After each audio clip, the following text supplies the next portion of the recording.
Hi there, I'm Christina O'Flaherty. I'm a clinical psychologist in private practice in Washington, D.C., and I also offer online sessions in the states where I'm licensed, which is New York and Virginia and North Carolina, and of course Washington, D.C.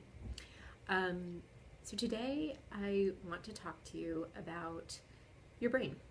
And I'm going to share something with you that I think most of my clients find really useful. And we usually talk about it in the early part of our work together. And so I'm holding my fist up here because I'm going to show you a little model of your brain.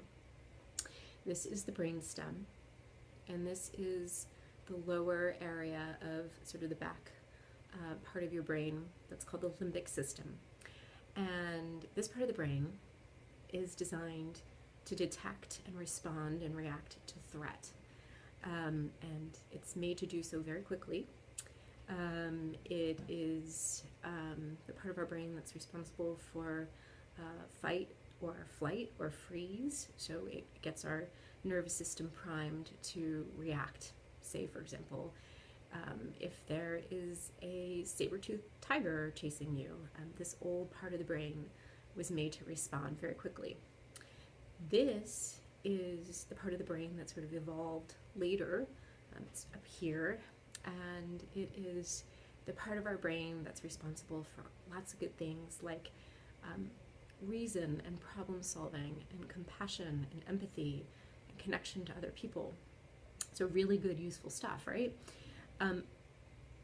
We call it flipping your lid when, instead of sort of higher order processing up here, we get sort of stuck in the lower part of our reptilian brain, and we don't have the integration to be able to process what's going on from here. Let me give you an example of a time when that might occur. Let's say that you've been working on a project at work and you're in a meeting and a coworker takes credit for something that you've been working on, that you've put a lot of time and energy into.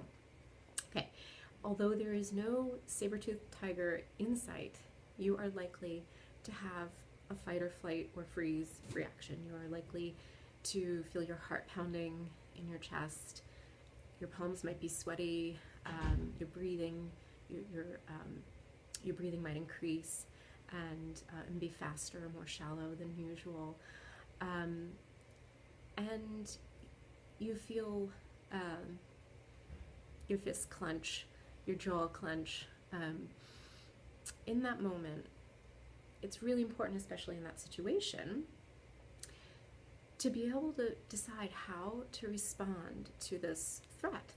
Although there's no harm that's likely to come your way physically, there is something really important that you need to attend to.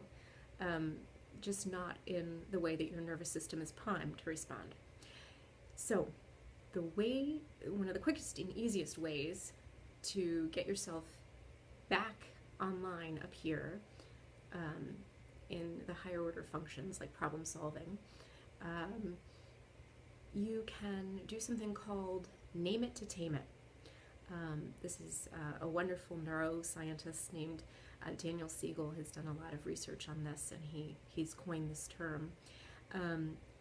Name what's happening in your experience, and that gets you back up here. It gets you away from the emotional response and into the higher order thinking that you need to respond instead of react to what's happening in front of you. So what you might do is you might notice that your fists are indeed clenched and your heart is beating very rapidly, and you might name that feeling, anger.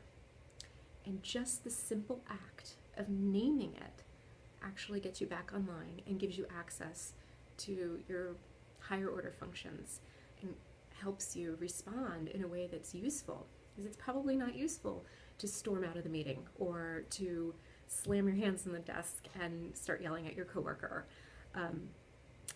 And it's also not very useful to freeze in that moment.